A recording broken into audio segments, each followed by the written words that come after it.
बन बैठे अज दे गवार, इको झूठ बोलदे आ ओ भी बार बार।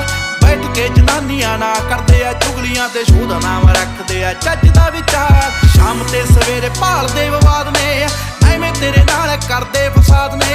24 घंटे नाले निंददे परौणे नूं, नाले ओदे कल्ले कल्ले गीत याद ने।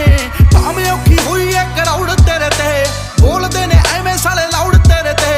पर एक गल रखी मेरी याद पुत्तरा, आ बापू तेरा बड़ा आ प्राउड तेरे ते। तू दब गया दुनिया ने वहम पालिया, उठ पुत झोटिया ओए मूसे वालिया। जे एवीं रहा गीतां विच सच बोलदा, आउण वाली पीढ़ी एजुकेट मिलूगी। नित कंट्रोवर्सी करेट मिलूगी, धर्मां दे नाम ते डिबेट मिलूगी।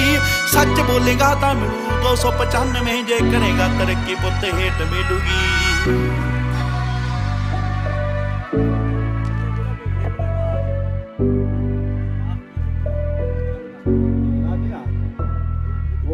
वो नहीं वो वापस